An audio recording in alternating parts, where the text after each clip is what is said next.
வணக்கம். இன்றைய முக்கிய செய்திகள். புதுச்சேரியில் மத்திய அமைச்சரும் பாஜக தேர்தல் பொறுப்பாளருமான மன்சுக் மாண்டவியா தலைமையில் நிர்வாகிகள் ஆலோசனை கூட்டம் நடைபெற்றது. புதுச்சேரி காமராஜர் சாலையில் உள்ள தனியார் உணவகத்தில் பாஜக நிர்வாகிகள் ஆலோசனை கூட்டம் நடைபெற்றது. மாநில தலைவர் செல்வகணபதி எம்பி தலைமையில் நடைபெற்ற கூட்டத்தில் மாநில பொறுப்பாளர் நிர்மல்குமார் சுரானா, முன்னாள் மத்திய அமைச்சர் பொன் ராதாகிருஷ்ணன் ஆகியோர் முன்னிலை வகித்தனர். கூட்டத்தில் சிறப்பு விருந்தினராக மத்திய அமைச்சரும் மாநில தேர்தல் பொறுப்பாளருமான மன்சுக் மாண்டவியா கலந்து கொண்டு நிர்வாகிகளுக்கு பல்வேறு ஆலோசனைகளை வழங்கினார். இந்த கூட்டத்தில் அமைச்சர்கள் நமச்சிவாயம், சரவணன் குமார், புதுச்சேரி முதல்வரின் பாராளுமன்ற செயலர் ஜான்குமார் மற்றும் சட்டமன்ற உறுப்பினர்கள் கல்யாண சுந்தரம், ரிச்சர்ட்ஸ் ஜான்குமார், ராமலிங்கம், அசோக் பாபு, வெங்கடேசன் உட்பட மாநில மற்றும் தொகுதி பாஜக நிர்வாகிகள் கலந்து கொண்டனர். அசிஸ்டன்ட் பதவிக்கான 2ஆம் நிலை எழுத்துத் தேர்வு வரும் ஜூன் மாதம் 22ஆம் தேதி நடைபெற உள்ளதாக அறிவிக்கப்பட்டுள்ளது. இதுகுறித்து பணியாளர் மற்றும் நிர்வாக சீர்திருத்தத்துறை சார்பு செயலர் ஜெய்சங்கர் வெளியிட்டுள்ள செய்திக்குறிப்பில், புதுச்சேரி பணியாளர் மற்றும் நிர்வாக சீர்திருத்த துறையில் உதவியாளர் அசிஸ்டன்ட் பதவிக்கான 2ஆம் நிலை எழுத்துத் தேர்வு தற்காலிகமாக 15ஆம் தேதி நடத்த உத்தேசிக்கப்பட்டு வேறு தேதியில் நடத்த திட்டமிடப்பட்டிருந்தது. அதன்படி இத்தேர்வு ஜூன் 22ஆம் தேதி ஞாயிற்றுக்கிழமை காலை அமர்வு புதுச்சேரியின் அனைத்து பகுதிகளிலும் நடைபெறும். ஹால் டிக்கெட் பதிவிறக்கம் செய்யப்படும் தேதி மற்றும் பிற விவரங்கள் பின்னர் தெரிவிக்கப்படும். மேலும் விவரங்களுக்கு recruitment.py.gov.in என்ற இணையதளத்தில் பார்வையிடவும் என்று அவர் கூறியுள்ளார். புதுச்சேரி வந்த மத்திய அமைச்சரிடம் மாநில அந்தஸ்து உள்ளிட்ட முக்கிய பிரச்சினைகள் இன்னும் தீர்க்கப்படவில்லை என முதல்வர் ஆதங்கம் தெரிவித்ததாக கூறப்படுகிறது. மத்திய தொழிலாளர் மற்றும் இளைஞர் நலத்துறை அமைச்சரும் புதுச்சேரி பாஜக தேர்தல் பொறுப்பாளருமான மன்சுக் மாண்டவியா ஒரு நாள் பயணமாக புதுச்சேரிக்கு வந்தார். பின்னர் நகரத்தில் உள்ள தனியார் நட்சத்திர விடுதியில் நடைபெற்ற பாஜகவின் ஆலோசனை கூட்டத்தில் பங்கேற்றார். பின்னர் மாண்டவியா சட்டப்பேரவையில் முதல்வர் ரங்கசாமி நேரில் சந்தித்து பேசினார். அவருக்கு பூங்கொத்து மற்றும் நினைவு பரிசு வழங்கி முதல்வர் வரவேற்றார். அந்த சந்திப்பின் போது மாநில அந்தஸ்து உள்ளிட்ட முக்கிய பிரச்சினைகள் இன்னும் தீர்க்கப்படவில்லை என முதல்வர் ஆதங்கம் தெரிவித்ததாக கூறப்படுகிறது.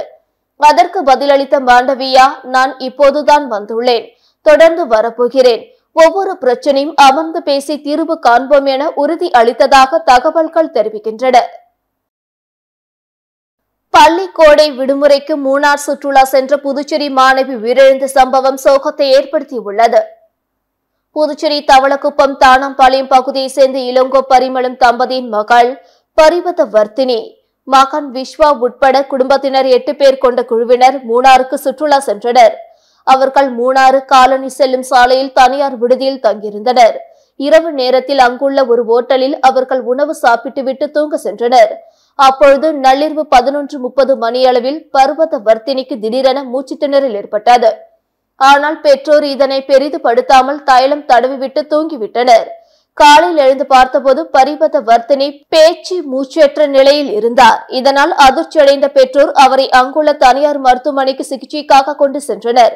அவரை பரிசோதனை செய்த மருத்துவர்கள் ஏற்கனவே அவர் இறந்து விட்டதாக தெரிவித்தனர்.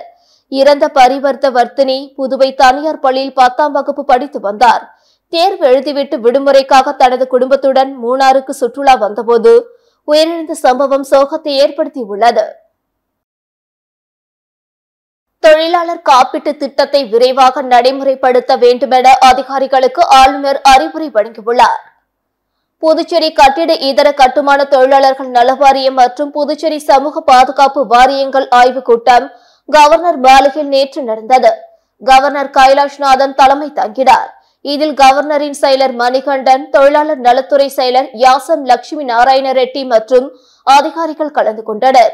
இக்கூட்டத்தில் தொழிலாளர் நல வாரியத்தின் நிர்வாக செயல்பாடுகள், நடைமுறைப்படுத்தப்பட்டு வரும் மத்திய மாநில அரசுகளின் நலத்திட்டங்கள் குறித்து காணொலி காட்சி வாயிலாக விளக்கப்பட்டது. கூட்டத்தில் பேசிய ஆளுநர் கைலாசநாதன், நல வாரியத்தில் பதிவு செய்துள்ள தொழிலாளர்கள் ஒவ்வொரு ஆண்டும் அதை புதுப்பிக்க நிர்பந்திக்க வேண்டும். அதில் தொழிலாளர்களுக்கு ஏற்படும் சிரமங்களை தவிர்க்க வேண்டும். தொடர் முகாம்கள் நடத்தி புதிய தொழிற்சாலைகளை அடையாளம் கண்டு உறுப்பினர்களாக பதிவு செய்ய வேண்டும். தொழிலாளர்களின் பாதுகாப்பை உறுதி செய்யும் விதமாக தொழிலாளர் மருத்துவ காப்பீட்டு திட்டத்தை விரிவாக நடைமுறைப்படுத்த வேண்டும். தொழிலாளர்களின் தேவைகள் அல்லது குறைபாடுகள் முறையாக அணுக வேண்டும். தனியார் கட்டுமான நிறுவனங்கள் அரசுக்கு செலுத்த வேண்டிய கட்டணங்களை முறையாக வசூல் செய்ய வேண்டும். புதுச்சேரி நகர திட்ட குழுமம் மூலமாக அரசுக்கு செலுத்தப்படும் வருவாயை முறையாக வசூல் செய்ய வேண்டும் என்று அவர் பேசினார். இத்துடன் செய்திகள் நிறைவடைந்தன. வணக்கம்.